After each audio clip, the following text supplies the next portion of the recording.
काही अशोक चव्हाणांनी राजीनामा दिला, आता मिलिंद देवरा झाले, बाबा सिद्दीकी झाले, आता त्यानंतर पुन्हा अशोक चव्हाणसारखा दिग्गज नेता जातोय, काय म्हणून? नाही, तुम्ही बघू शकता की हे केवळ आणि केवळ ईडीच्या प्रेशरमुळे आणि जे अशोक चव्हाण साहेबांसोबत झालं हे आपल्या समोर होतं सगळ्यांच्या. वारंवार रेड्स, वारंवार प्रेशर आणि वारंवार एक प्रकारचं ब्लॅकमेल पण त्यांना करण्यात आलेलं आणि म्हणून कदाचित त्यांनी तो निर्णय घेतला. नक्कीच काँग्रेससाठी ही अतिशय दुर्दैवी गोष्ट आहे. एक महत्त्वाचं खूप मोठं भारदस्त असं नेतृत्व असलेलं, पण ही BJPची ही टॅक्टिकच आहे. ते प्रेशर दाखवून आणि ब्लॅकमेल करून अटक असेल, ईडी असेल, प्रत्येकाला त्यांच्या भवितव्याची विचार करायला लागते आणि त्या पद्धतीचं ब्लॅकमेल करून BJP हे प्रत्येक पक्षाच्या नेत्यांना आता त्यांच्यामध्ये घेण्याचा प्रयत्न करतात. काँग्रेसचे 2 माजी मुख्यमंत्री भाजपमध्ये येणार असं म्हटलं गेलं होतं, त्यातले एक तर गेलेले आहेत, दुसरे सुशीलकुमार शिंदेचं पण नाव चालू आहे. सगळ्या अफवा साहेबांनी मी ऑलरेडी स्पष्टीकरण दिलं आहे त्याबद्दल मला काही बोलायचं नाही आहे, ते शक्य नाही आहे. पण अर्थात जे काही आज चव्हाण साहेबांना हा निर्णय भीतीपोटी असेल, प्रेशरमुळे असेल, तो निर्णय घेतला तो अतिशय काँग्रेससाठी दुर्दैवी. भाजप काँग्रेसच्या विचाराचा हा नेता होता, भाजपमध्ये आता त्या वाटचालीकडे जातो, म्हणजे एकीकडे 2 टोकाचे विचार आहेत. त्यांनी राजीनामा पक्षाचा दिलाय, काँग्रेस पक्षाचा. त्यांची पुढची काय असणार आहे ते अजून त्यांनी डिक्लेअर केलं नाही. नक्कीच त्यांचे वडील मुख्यमंत्री होऊन गेले, त्यांच्या मिसेस पण आमदार होत्या, मी त्यांच्याशी देखील बोलली.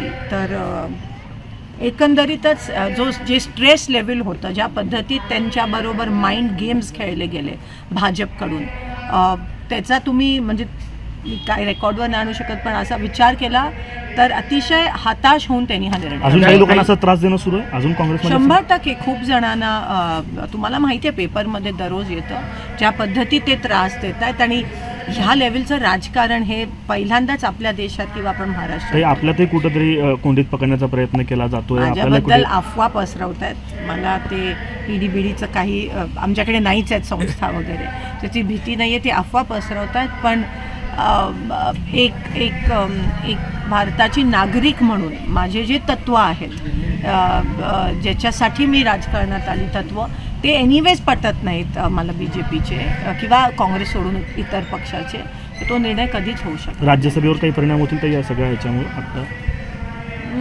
नाही, आता बघूया. राज्यसभा म्हणजे काँग्रेससाठी नाही, मला नाही वाटत. काही अशोक चव्हाणांनी राजीनामा दिल्यानंतर 5 ते 6 आमदारांनी पण राजीनामा दिलेला आहे. अजून काही आमदार जाण्याची नाही. आम्ही सगळ्यांच्या जे नेतृत्व सगळ्यांच्या संपर्कात आहेत, असं काही. काँग्रेसमध्ये काही आलबेल नाही असं बावनकुळे म्हणतायत, तिथं लोक संतुष्ट नाही आहेत, मोठ्या घडामोडी घडतात त्यामुळे लोक सोडतात असं काही नाही आहे. पक्ष भक्कम आहे. तुम्ही बघताय की आज आम्ही तळागाळात जाऊन कार्यक्रम घेतोय, आमची पक्ष संघटना काम करते. हे फक्त BJP आम्हाला अनस्टेबल दाखवायचा, पोर्ट्रे करायचा प्रयत्न करते आणि ज्या पद्धतीत ते प्रेशराईज करतात सायकोलॉजिकली आमच्या लोकांना, आमच्या नेत्यांशी ते प्रेशर आणून खेळतायत, ते करतायत. पण काँग्रेस हा विचार ते संपवू शकणार नाही आहेत आणि कितीही आम्हाला हलवायचा किंवा अनस्टेबल बनवायचा प्रयत्न केला तरी ते त्याच्यामध्ये यशस्वी होणार नाही. शंकरराव चव्हाणांचं घराणं झालं, विलासराव देशमुखांचं घराणं किंवा पतंगराव कदमांचं घराणं किंवा आता आपलंही घराणं, ह्या प्रत्येकांच्या वारसदारांकडून किंवा त्यांच्याकडनं वेळोवेळी सांगितलं जातं की काँग्रेस आमच्या रक्तात आहे. आता अशोक चव्हाण तर गेलेले आहेत, अमित देशमुखांना पण अधूनमधून ऑफर असतात. पतंगराव कदमांचे चिरंजीव विश्वजित कदम यांना पण तिकडनं लोकसभेसाठी उभा केलं जाईल अशी चर्चा सुरू आहे भाजपकडून आणि तुमच्या पण नावानं पुढ्या सोडल्या जातात. ते तुम्हाला तेच सांगते, ते अफवा पसरवण्यात माहेर आहेत आणि हे एक प्रकारची प्रेशर टॅक्टिक आहे त्यांची.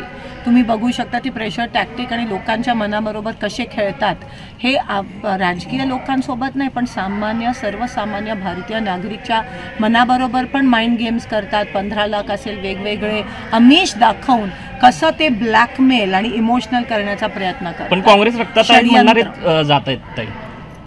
मी तुम्हाला सांगितलं की त्यांना तो निर्णय का घ्यावा लागला. ठीक. ताई, महाविकास आघाडीला याचा काय परिणाम होईल काँग्रेसमधून असे मोठे नेते गेल्यानंतर? नाही, बघा, काँग्रेस हा एक विचार आहे आणि महाविकास आघाडी भक्कम आहे. आज महाराष्ट्राला ही भक्कम नेतृत्व देणारा हा पक्ष हा राजकीय पक्ष आहे. महाविकास आघाडी एकत्र 3 पक्ष आलेला आणि एकंदरीत तुम्ही बघू शकता की महाराष्ट्रात महाविकास आघाडीच्या बाजूने जो आहे कल जो आहे तो वाढत चालला आहे आणि हे त्यांना माहिती आहे भाजपच्या लोकांना. म्हणून आज महापालिका निवडणुका पण घेत नाही आहेत, स्थानिक स्वराज्य संस्था निवडणुका घेत नाहीत, कारण का कुठेतरी येणाऱ्या इलेक्शनमध्ये लोकसभा किंवा विधानसभा नक्की महाविकास आघाडीचा कल हा भाजपपेक्षा जास्त आहे. ताई, प्रकाश आंबेडकरांची पण भूमिका संभ्रम निर्माण करणारी आहे. मागच्या निवडणुकीला पण ते नाही, आम्हाला पूर्ण खात्री आहे की आमचा एकच शत्रू आहे आणि तो आहे BJP आणि ते त्यासाठी सगळे समविचारिक जे प्रश्न आहेत ते महाविकास आघाडी बरोबर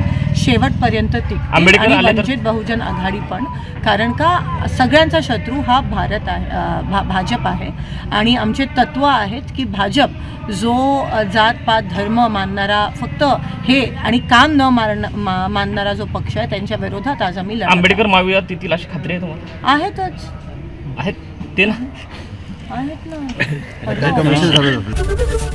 ABP माझा, उघडा डोळे बघा नीट.